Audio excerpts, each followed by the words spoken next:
आदाब नाजरीन, ईटीवी भारत में आपका खैर मकदम है। आप जानते हैं कि आज हुकूमत ने अपना आखिरी बजट पेश किया है।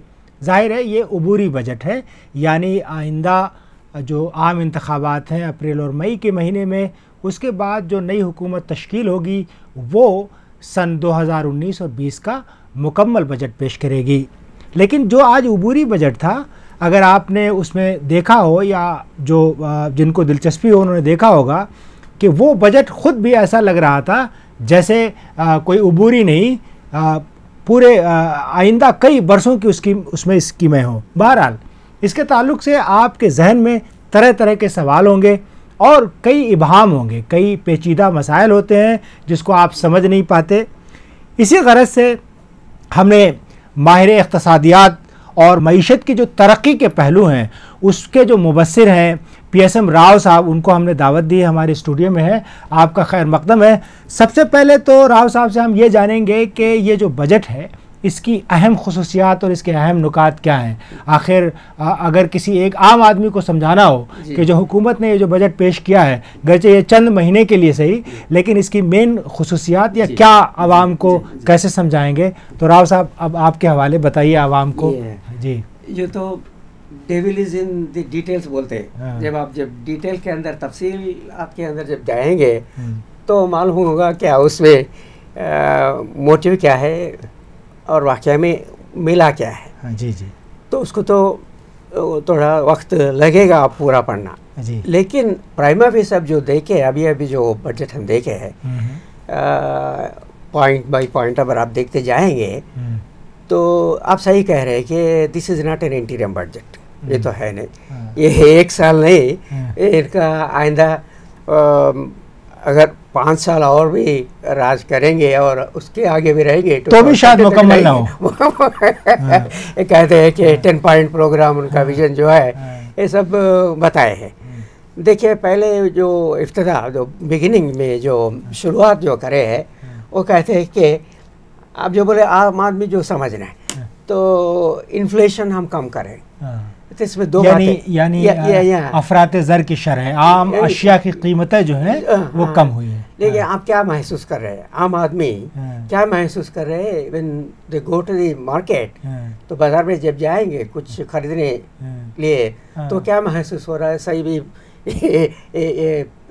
प्राइसेस वो क्या कम हुआ है क्या? जो तेल 65-70 रुपए में था वो 80-50 एक क्यों होता नहीं, ये बात नहीं है कि टोटली एक्यूज देम। इन्फ्लेशन का फिगर ही ऐसा होता है कि इन्फ्लेशन वर्कआउट करने में एक रिटेल प्राइस होता, एक होलसेल प्राइस होता जी जी। तो उसमें थोड़े एक बास्केट ऑफ गुड्स जो कहते हैं उसमें एक 103, 200 ऐसे जो हिसाब जो होता है उनके डिटेल में मैं नहीं जा रहा हूँ। तो उसमें अब देखिए प्राइस ऑफ दिस गुड 20 रुपया है और इसका 2 रुपया है, दोनों आप मिलाइए बाई 2 होगा तो क्या हुआ 11 हुआ। तो इसमें क्या होता, ये 11 रुपीस वाला जो है 11 है। दूसरा एक एग्जांपल लेंगे, एक कार है, एक कार एक 10 लाख होगा।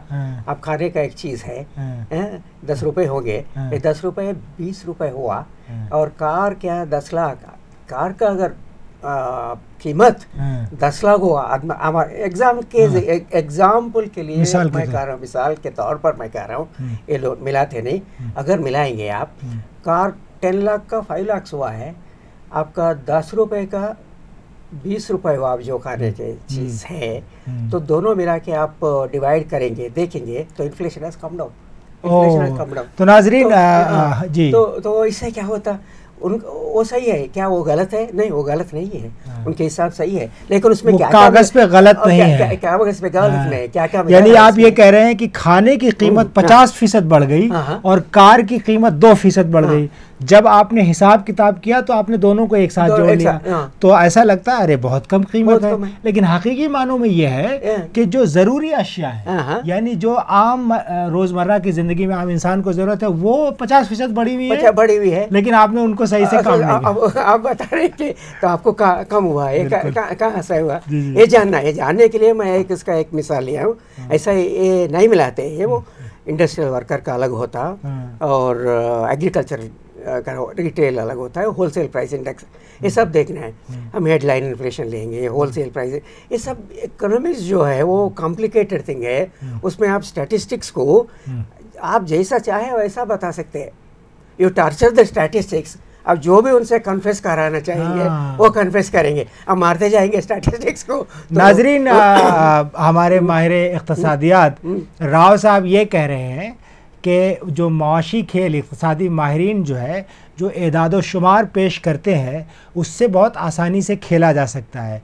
तो हुकूमत ने जो बजट पेश किया है उसमें कहीं न कहीं ये चीज़ बहुत खुल के सामने आ रही है कि हुकूमत ने एदाद शुमार जो है तरक्की के या यानी अफरात ज़र की शरह की कीमतें गिरने की, उसको उससे खेला है।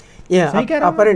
हाँ सही, वो जो दिख रहा है वैसा दिख रहा है और दिखा भी सकते हैं, लेकिन आप अंदर में जो डेविल शैतान जो डिटेल में होता है तो आप अंदर जान के अगर देखेंगे तो आपको पता चलेगा।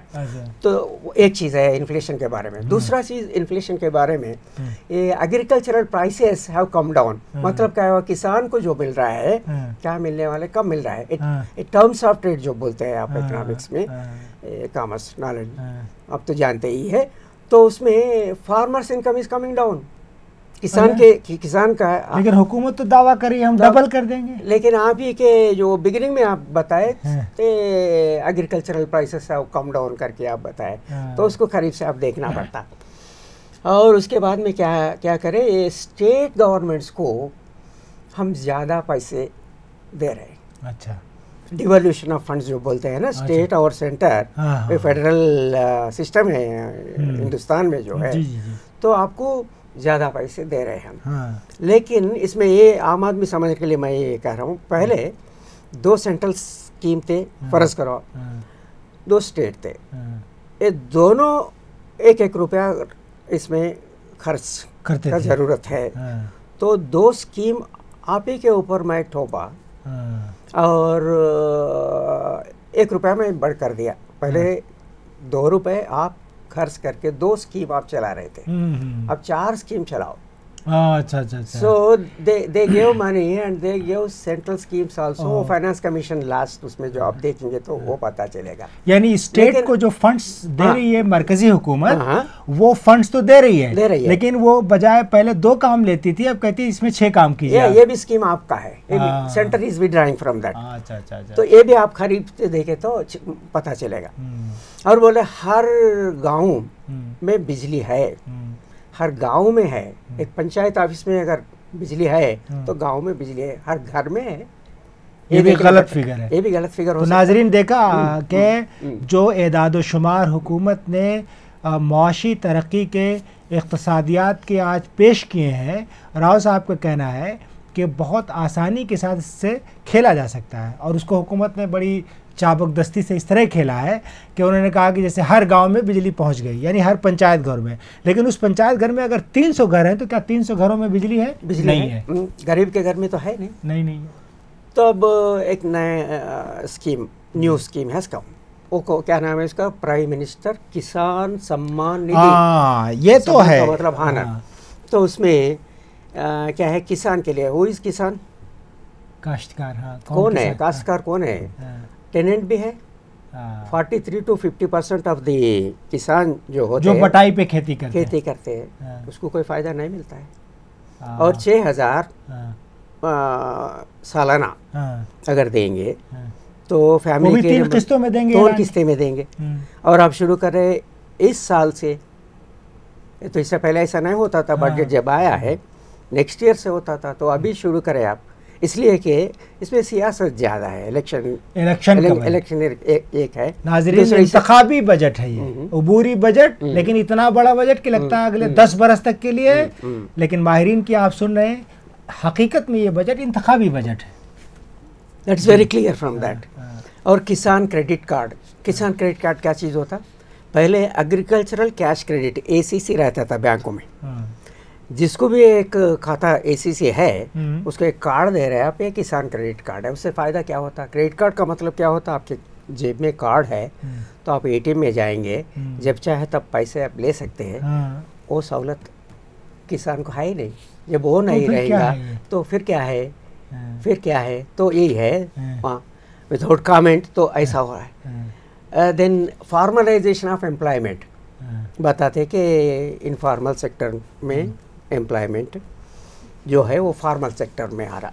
हाँ, ये रोज़गार का तो कहाँ से हो रहा है? जो वज़ीर मौसूफ जब खिताब कर रहे थे बजट में, तो उन्होंने कई मौक़े पे बार बार ये कहा कि इंफ्रास्ट्रक्चर में ये तरक्की हुई है, फ़लाने सेक्टर में ये तरक्की हुई है, और इसका मतलब ये है कि रोज़गार बहुत ज़्यादा बढ़े। अब देखिए, तो जो एदाद शुमार मौजूद है, जो डेटा है, वो तो बिल्कुल बरअक्स है। वो तो पता नहीं क्या क्या कह रहे, मतलब एम्प्लॉयमेंट का मतलब क्या है?